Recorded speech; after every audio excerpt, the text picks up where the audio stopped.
Welcome back to the Weekend Journal here on News Talk 580 WTCM. Don't forget, a little bit later today, we'll have it out on YouTube and on our Facebook channel, Weekend Journal, Jack O'Malley's Weekend Journal, on both those spots. All right, let's take a look at Lansing. But before I do, I want to make a quick comment. It's been a week, but still I want to make a comment on it. Last Saturday, we finished the show, and later that day, some terrible, terrible events in Traverse City at the Walmart. The world's heard about it. Heroes came out of that, and so on and so forth. But it's a shame that it happened. I'm glad that everybody is recovering, according to Munson Healthcare. And everybody, police, fire, EMTs, people in the streets, did a great job. So from being my hometown, I am glad that things turned out as good as they can. And yeah, hopefully the perpetrator, alleged perpetrator, at the very least gets help. All right, let's see here. All right, so I promoted the fact that a couple of real political type issues and it just silliness in some ways. So late last week, the House is in session. They put up a bill that would ban cell phones and have different restrictions on cell phones in the classroom. Now, the governor wants it. The Republican House has put it through. Many of the Democrats have said they want it. But 3 Republicans were not there, 2 of which had excuses, if you will, had said, hey, we can't be there on that date. The third just basically took his basketball and went home because he's just mad at the caucus because they're not doing things he thinks is important. So that meant they needed at least one Democrat vote to come their way. And there was a Democrat who asked for an amendment. He got the amendment. And then the vote came, and his leadership stood around his desk, I'm told, for about 10 minutes, and they were at him, and he voted no. Ooh. So that one caused a little stink. Speaker Hall took that Representative Farhat's vice chair of appropriates title from him in retaliation for promising a vote and then not delivering. But here's the good news.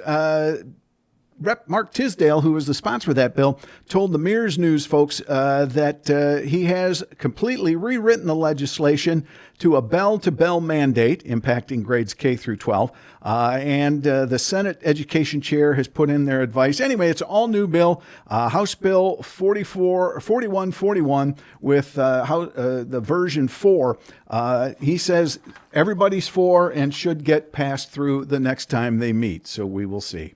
All right, this next one, in full transparency, was written by the representative who defeated me in my election when I got redistricted into the very Democratic 103rd. And Representative Kofia won. You know, I know it happened. But she has written a bill or introduced a bill. The Speaker's already said it's dead on arrival. It isn't going anywhere.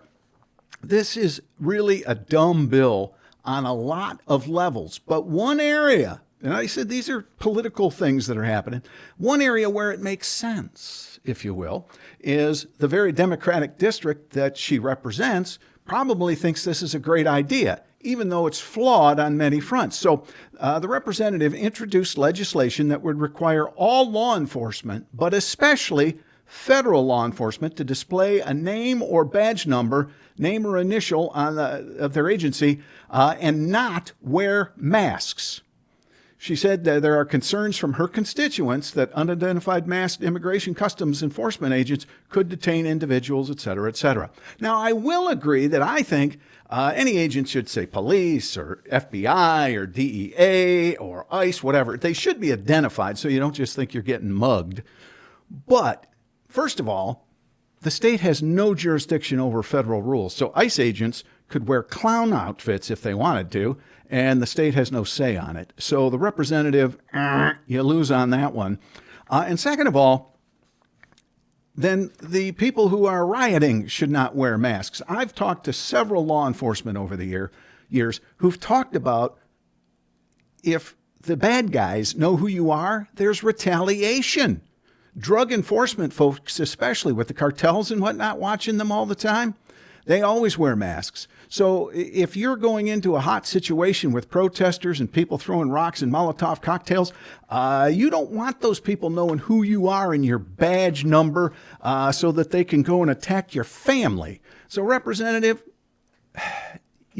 you're making your district happy because many of them are as liberal as you.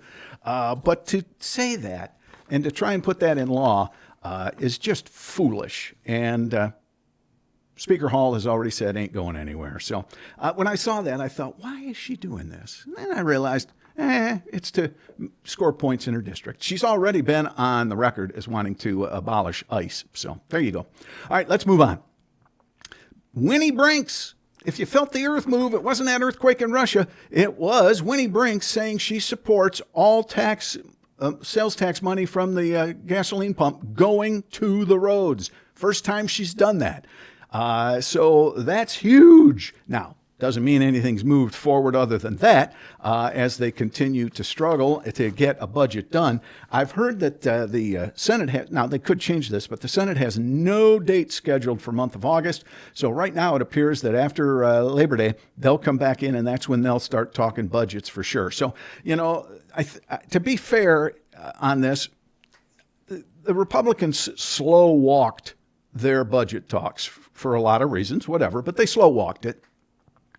The Democrats got their the hair on the back of their neck up and walked out when there was still time to negotiate some of this stuff, and they want to do it all in one.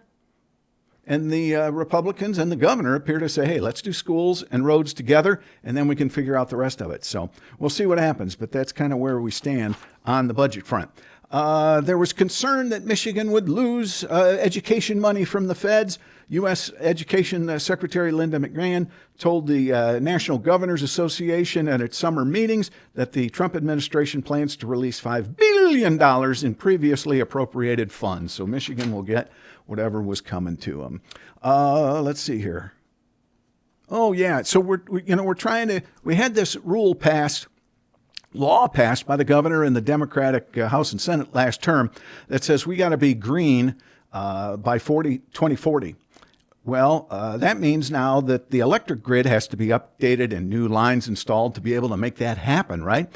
Well, the state law puts wishes, this is from the Detroit News, state law puts the wishes of energy companies ahead of that of residents, according to this article. Transmission lines, which supporters say are necessary to help Michigan achieve its energy goals, are going to cut through 6 counties, be placed within 500 feet of dozens of homes, and likely lead to the condemnation of a private runway in 67-year-old Robert Williams' backyard.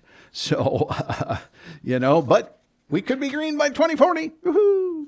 Let's see here. Oh, yeah, let's stick with the environment for just a minute here. Eagle, if this bill passes, Eagle could deny permits based on an area's air quality, but for a specific business. House and Senate bills introduced today by Democrats with the backing of environmental activists would let Eagle, Department of Great Lakes Energy, deny permits based on total air quality, not individual buildings or pollution. The two acts, Senate Bill 479 and House Bill 4742, they would require Eagle to deny permits if nearby neighbors are exposed to multiple sources of air pollution, including diesel trucks. So that really gives Eagle way more authority. Maybe in a big city, I could see where maybe that makes some sense, but I think there's going to be some pushback on that. Palisades Nuclear Power Plant, the NRC approved the reauthorization of the operating license for Palisades Nuclear Power Plant. If that happens, it'll be the first nuclear power plant that was mothballed and brought back to life. A lot of environmental groups not happy with that. Let's see here. There is a couple of reports, one by the Citizens Research Council that says the One Beautiful bill will put about $1 billion hole in Michigan's budget in the next 10 years or so. So we'll see how they play all of that out. They say the changes could increase Michigan's spending on programs by over $1 billion by the fiscal year 2032. All right, here's one that made me laugh when I read it. Now, Trump's been in office, days over 6 months. Our attorney general has already sued him 26 times. So if you've ever wondered, what does Dana Nessel really do? She sues Trump 26 times. Woohoo! Ted Nugent, that incident where he, went through the detector and he had his concealed carry. Right now, the Capitol, you can't carry other than legislators and police authorities. So there's a new bill that I think sort of kind of makes sense. It says, look, if you have a concealed carry permit, you can bring it into the Capitol. You have to show your concealed carry permit to law enforcement at the door. It still bans all other firearms from the Capitol. But if you are a legal concealed carry holder, then you would be allowed to carry your weapon in, which is fine because now you know exactly who has a firearm, right? So anyway, I think that's a good compromise, if you will, on that. Here's another one. Do you remember that story out of Pontiac where I think it was 3 young children lived in squalor for like 3 years, never going outside because mama abandoned them. She'd bring them a pizza every once in a while. Well, part of the reason was she took them out of one school and never enrolled them in the next, and the school they left didn't know anything, right? So the schools didn't follow up on it. This new bill introduced this past Wednesday, Senate Bill 492, would basically say you can't close out a child's registration at this school until you've got confirmation that they are enrolled in their new school, which would give a checks and balance. Because then you'd say, hey, where is Tommy Smith, right? We haven't heard from him in a while. They haven't said anything. So I think that's a good rule. And let's finish on this one. Yesterday, Friday, was the 50th anniversary of Jimmy Hoffa's disappearance. He was the president of the International Brotherhood of Teamsters from 59 to 71. I remember as a youngin' hearing about Jimmy Hoffa. He was in the news all the time. He ran the Teamsters from his prison cell because he was convicted on racketeering or something. This quote was pretty good. I would not say he was revered. Art Wheaton, Director of Labor Studies at Cornell University's Industrial and Labor Relations, but you could say he was feared. Yeah, Jimmy Hoffa, whatever happened to him, huh? And it's still an open investigation for the FBI office in Detroit. If they get tips, they're going to keep checking in on it. So interesting. Jimmy Hoffa, 50 years. And, he was, for anybody who's, under 50, he's just been a joke and a punchline. But it's a pretty interesting story. He really made unions as strong as they were, back then. So part of history for sure. Check it out if you don't know much about Mr. Hoffa. All right, that's the Weekend Journal every Saturday at 10 a.m. right here on News Talk 580 WTCM. Then we put it on Facebook, Jack O'Malley's Weekend Journal, and then again on YouTube. See you next week.